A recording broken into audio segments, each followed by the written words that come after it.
Microphone check 1 2. Rapper reporter on mic. IP BHC.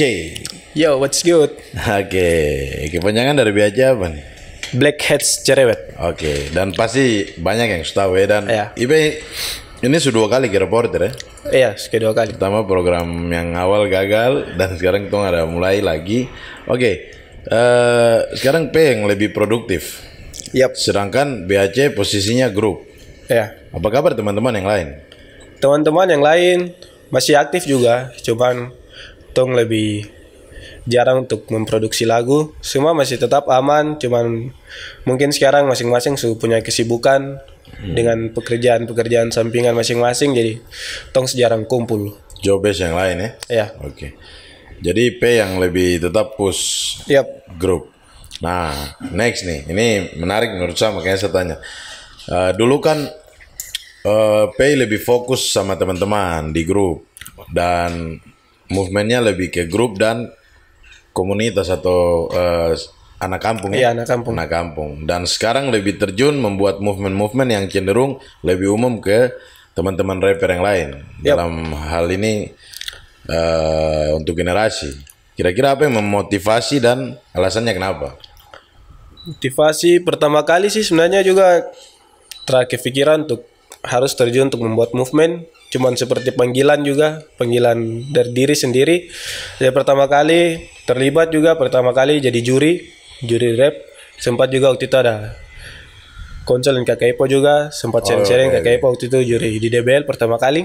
Yeah. Terus makin ke depannya mulai dilibatkan dalam menyusun movement juga. Dan akhirnya saya mulai aktif langsung dalam membuat movement. Nah itu pada saat itu lihat situasi seperti apa menurut Pei sendiri untuk rap di khususnya Kota Jayapura ya. Lihat situasi lagi bagaimana dan akhirnya mendorong. Itu waktu saya lihat itu waktu 18 19 2018. Iya 18-19 itu memang lihat munculnya rapper baru waktu itu gila-gilaan. Mulai dari yang jago battle, jago buat lagu baru itu gila-gilaan. Cuman waktu itu sempat kurang ada wadah di tahun itu 18. Sempat itu ada vakum tuh. wadah agak sedikit susah.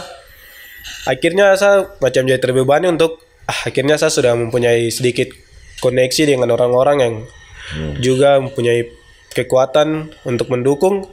Jadi saya mulai untuk manfaatkan itu untuk menciptakan sebuah ruang untuk teman-teman yang adik-adik yang baru ini dong untuk lebih menunjukkan dong push skill lagi. Mempromosikan Iya, orang. mempromosikan orang. Akhirnya sekarang kalau saya pantau sendiri di home base anak kampung ada banyak muka-muka baru ya. Iya, betul. Oke.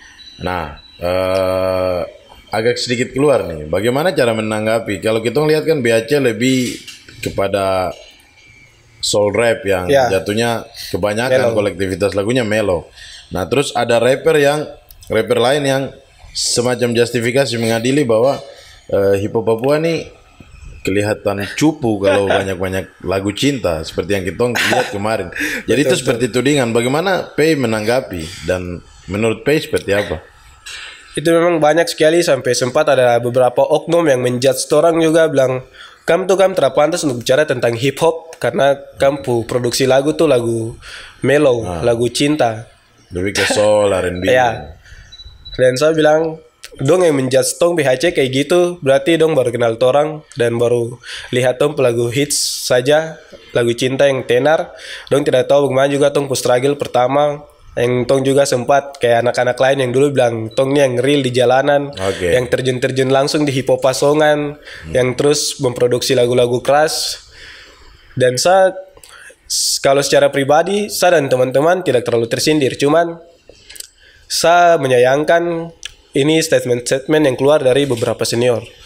Ada. Iya, ada beberapa senior yang mengeluarkan statement ini sehingga saya rasa ini menjadi intimidasi untuk adik-adik baru yang sedang ingin berkarya. Artinya jadi tekanan ya? Iya, jadi tekanan sehingga dong mau berkarya begini takutnya salah, begini salah.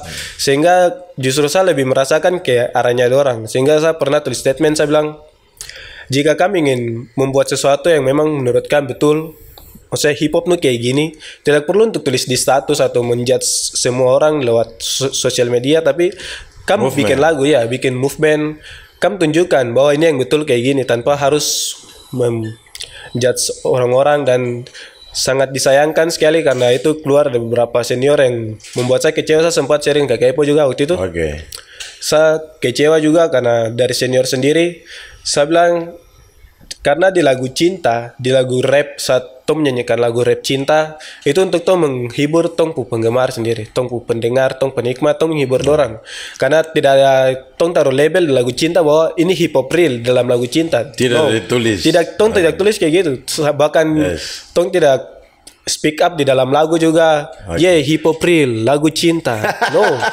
Tuntra katakan seperti itu. Jadi tidak perlu kamu untuk menjudge orang. Kamu tuh bukan hip hop real. Terserah kamu. Tong seniman.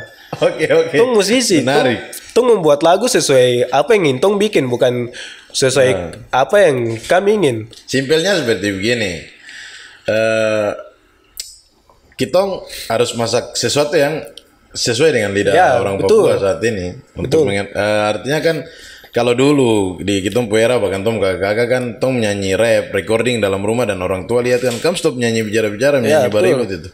Artinya kan Tom harus menyajikan sesuatu yang memang realistis dan juga akan menjadi artinya Tom nyanyi buang tahun, buang masa yang panjang. Harus ada income juga untuk kita orang. Ya betul. Itu yang saya maksud. Jadi terserah dong bicara apa. Saya menghasilkan uang dengan lagu yang saya bikin. Lagu melo yang kami hina itu, saya mendapatkan hasil yang positif, hasil yang sungguh memuaskan untuk saya, mampu menghidupi saya, membantu saya dalam kemarin masa kuliah juga. Itu income yang luar biasa. Sampai dapat wisuda dari rap ya. Wisuda itu real memang uang dari rap yang selama ini ditabung pelan-pelan, dan puji Tuhan saya bisa wisuda dengan sapu hasil keringat dari rap itu. Saya rasa bangga sampai sekarang ini. Jadi terserah what the fuck man, terserah apa yang kami bicara. Karena selama Tong speak up di dalam Tong lagu cinta ini, lagu hip hop real, saya rasa kami tidak perlu menjudge orang. Dan saya rasa ini Tong musisi dan saya adalah seniman, dan saya tidak pedulikan sapu status kamu labelkan apa, hip hop real kah, hip hop cinta kah, itu terserah kamu sendiri yang menilai. Saya membuat lagu apa yang saya ingin menyanyi dan apa yang saya pendengar ingin dengar. Oke, kita menyajikan yang ini artinya sepakat. Ini juga bisa menjadi bahan perbandingan dan teman-teman yang ikuti reporter bisa berpikir sebenarnya kalau menurut saya Tong bukan orang Amerika yang membawa hip hop, Tong juga adopsi dan sutra real sih. Kalau Tong mau bilang, wah Sunny hip hop real, kayak hip hop gitu. Gangsta, shit. Artinya kalau saya dulu seperti begitu juga, kita belajar ketika turun di circle yang lebih tinggi, artinya nasional di Jakarta, Tong bisa sharing dengan orang-orang hebat seperti contoh kayak ada Saikoji, Kaniwa, Les, banyak orang, ada Omerik Blekumu. Di situ dong buka Tongku pemikiran. Dan artinya Tong harus menjadi hip hop Indonesia dan lebih khusus hip hop Papua. Betul. Oke, tanggapan tentang pelaku-pelaku yang pernah judge tentang lagu cinta, artinya saya akan rubah hip hop Papua, pulihkan hip hop Papua. Saya juga legend dapat sapu, teman-teman yang melak. Kita sebenarnya bikin lagu cinta dan saya pantau, teman-teman reporter pantau beliau baru rilis lagu cinta. Itu kira-kira apa itu? Maksudnya menurut Pei, akhirnya apa kira-kira? Itu seperti senang buang ludah untuk dijilat sendiri sih. Oke. Buang ludah, jilat sendiri lagi. Jilat baru senyum. Terada jilat ludah kok. Terada kamera kok, terada yang lihat aman-aman. Kasihan juga. Oke, perkembangan generasi rap, artinya kan kalau saya mau taruh Pei dong di generasi ketiga rapper Jayapura, Papua. Betul. Di bawah-bawah ada adik-adik yang menurut saya hebat-hebat. Kira-kira, dan Pei kan lebih sering main dengan dorang.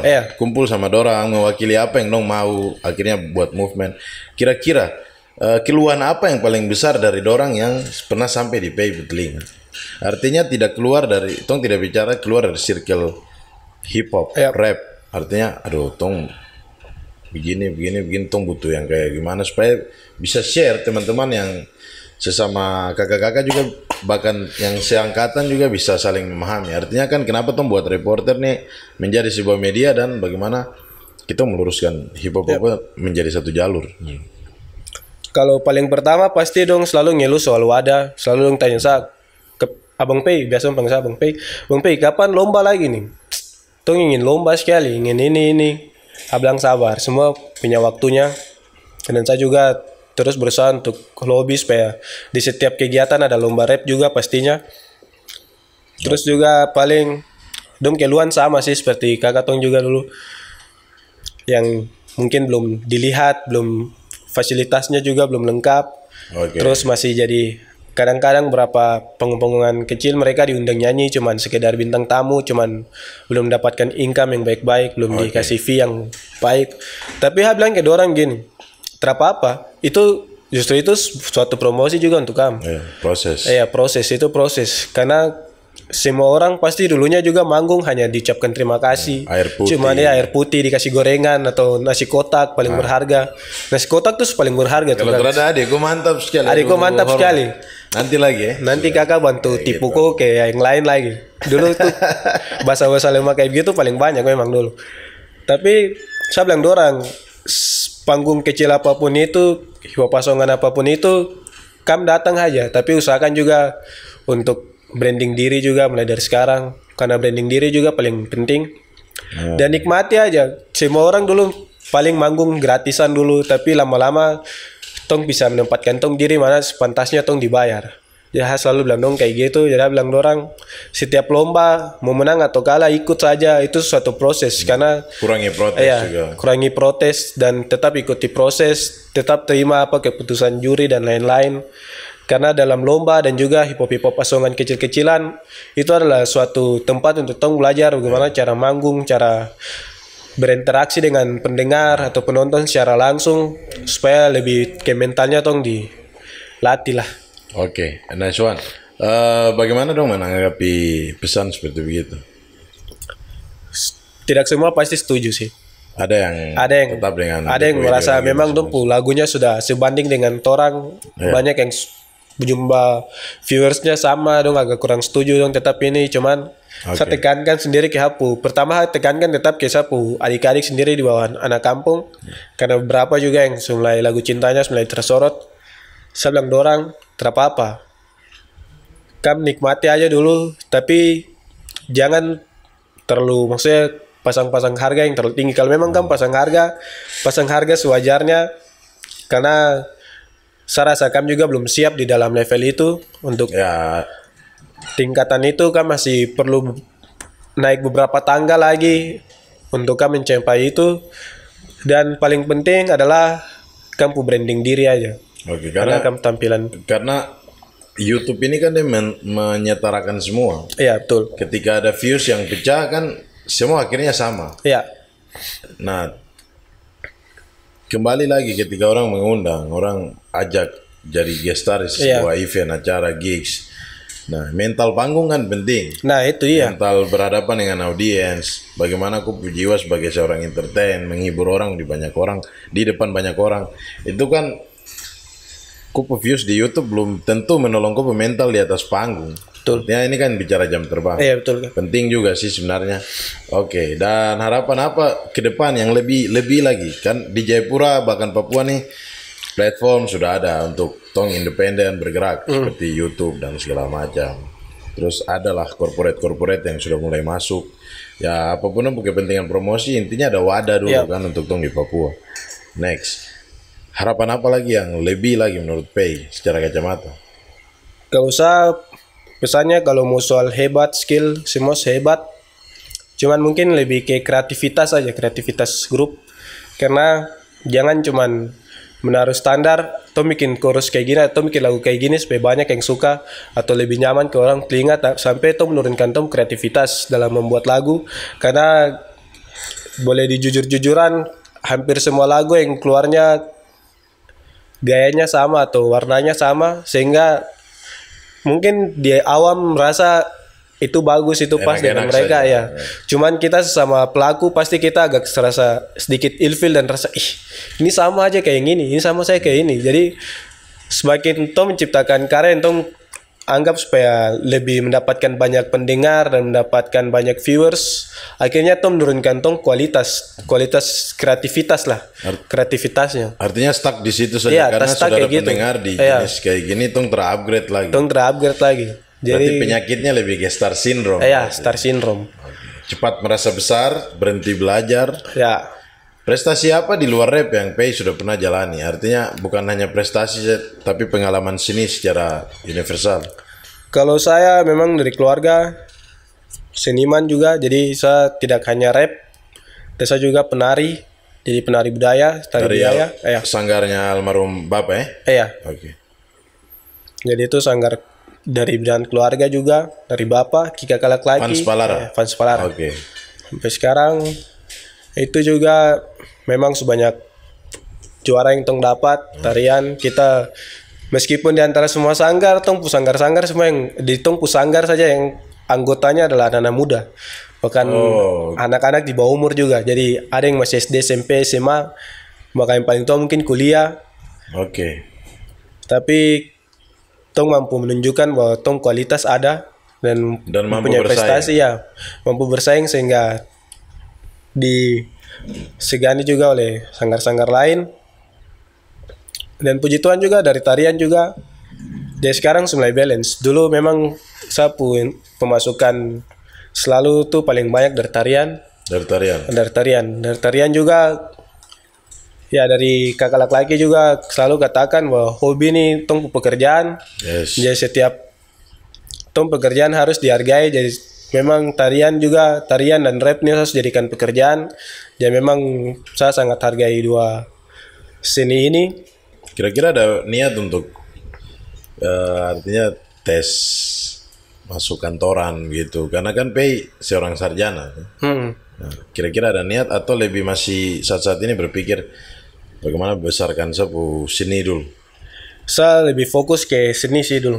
Seni dulu. Iya. Belum ada sama sekali pikiran untuk belum sih. Kemarin juga tes CPNS yang hasil tidak jelas. Itu juga karena paksaan orang tua sih. Paksaan orang tua. Karena memang tidak bisa ya, tolak juga atau melawan atau membantu orang tua. Jadi itu juga saya daftar terus terakhir sekali karena setiap hari ada desakan dari orang tua dan macet tinggal desak akhirnya saya ikut daftar aja. Lebih sekarang lebih fokus ke sanggar karena sanggar ini juga adalah dari peninggalan dari almarhum bapak dan kakak laki-laki. Jadi memang tidak bisa dikasih tinggal begitu, saya tidak bisa dikasih biar. Jadi saya tetap fokus untuk jalankan sanggar. Dan juga pastinya anak kampung harus jalan juga. Harus tetap jalan. Karena menurut saya yang mengacu ke yang tadi Pei bilang kalau fans Palara, sanggar fans Palara nih lebih banyak anak-anak muda di dalam. Menurut saya itu sangat apresiasi karena tong menanamkan tetap jati diri budaya untuk dong, dan dong habiskan waktu untuk tetap ekspor di sanggar. Betul. Menurut saya ini sangat penting dan ini wadah dan tidak menutup kemungkinan kalau ada yang mau gabung silakan tong welcome. Welcome siapapun yang mau datang belajar silakan. Karena juga sangat senang sekali untuk mengajar orang Yospan dan tarian-tarian budaya. Karena ini memang tarian-tarian yang sudah ambang-ambang. Kalau ton terjaga baik-baik 5 tahun ke depan kayaknya sudah ada lomba Yospan. Ini sepakat Karena 2 tahun terakhir ini lomba Yospan seminim ya. Lemonipis. Kalau lemonipis sudah tidak ada sama sekali. Jarang jarang. Kalau ada event-event tertentu yang memang harus. Jadi biasanya tuh. Kira-kira menurut pantauan kan tong sempat kerjasama di satu program yang betul. Dari ada satu instansi dinas. Nah, kira-kira seperti ekstrakurikuler kayak dulu-dulu di sekolah kayak Yospan. Itu masih ada kan tidak? Hari Jumat tiap pagi ada tong Wayase, ada yang mau pilih Yospan silakan Yospan. Masih ada kan tidak di sekolah-sekolah? Kayaknya cuma di beberapa sekolah sih. Tidak semua di sekolah karena semua lebih fokus ke olahraga sekarang. Paling kebanyakan basket, bola kaki, gitu-gitu aja sih. Yang lebih ke Yospan syukuran. Sekarang yang lebih ke ini bantingan. Itu lebih ke itu aduh itu kurang juga sih, cuman ya sudahlah, bukan tong urusan. Tong tugas untuk bagaimana hip hop rap ini lebih gerak dan budaya tetap jalan untuk bagi yang tetap menganggap jati diri itu penting. Inspirasi untuk bermusik rap khususnya siapa? Inspirasi bermusik Sosok. Kalau untuk rap pasti PIPS Indonesia juga Kakak Bikar. Karena Kakak Bikar nih kakak memang kompleks juga. Kakak kompleks. Jadi Kakak Bikar nih sebelum ke BHC Kakak Bikar buka di kompleks juga. Di kompleks pertama ada grup rap juga sebelum BHC itu Men of Freedom. Men of Freedom. Ya. Men of Freedom. Kalau tidak salah panggilan Timika dari ya. teman-teman dari Timika. Karena beberapa personilnya memang kakak tuh dong memang dari Timika. Dong kerja di Timika atau orang tua lahir besar di sana tuh. Dong lahir besar Timika. Dong datang ke Jayapura kemarin untuk kuliah. Sehingga dong Men of Freedom. Itu rider juga yang terlibat duluan dalam situ. Oke. Itu saya masih SMP ada sekitar 2010-an. Men of Freedom Kakak Bikar buka waktu itu Kakak Bikar juga masih aktif-aktif di PIPS Indonesia. Bikar Termasuk kan punya generasi pertama lah di rap Papua, rap Jayapura. Selain Kakak Bikar? Kakak Bikar jadi itu sebenarnya senang untuk nge-rap cuman belum belajar langsung. Jadi sampai SMP kelas 2 atau kelas 3 itu ada kakak laki Abang Patrick Hendi Nabire. Oh iya, Abang Patrick. Abang Patrick. Karena Abang Patrick nih kencang juga movement untuk hip hop di. Iya, betul. Nabire. Bang Patrick juga ya, Bang Patrick juga salah satu motivator untuk saya juga jalankan movement, banyak sharing juga dengan abang dia. Ya memang abang dia juga yang bawa hantar saya dan kakak laki untuk terjun dalam musik rap. Diajar pakai gitar aja, dia tulis lirik, pakai gitar, kita latihan rap, dan puji Tuhan saya lancar sampai saat ini. Oke, siap. Oke, Pei, thank you so mampir di Reporter on Mic. Terima kasih lagi. Semoga kita bisa menjelajahi dan bisa melibatkan teman-teman dari luar Jayapura juga. Amin. Nah, ini sedikit klarifikasi biar ke depan jangan dong berpikir bahwa media reporter ini tulisan Papua baru hanya mencakup anak-anak. Iya, betul. Kita baru mulai dan memang indie sekali. Jadi kalau ada teman-teman yang dari luar Jayapura, pelaku-pelaku hip hop apa saja itu yang lagi datang ke Jayapura, jangan sungkan-sungkan untuk DM ke reporter_Papua. Kita akan proses dan kita akan ngobrol. Siapa tahu teman-teman punya aspirasi tentang hip hop di kota masing-masing. Ini sangat penting untuk kita sama-sama belajar. Oke, Pei, thank you. Respect dan salam kasih buat teman-teman semua di Blackheads Cerewet, Kamtip, Kampung Tiba-Tiba, Jayapura, Jayapura. Pada fenomeno Pei BAC. Peace out.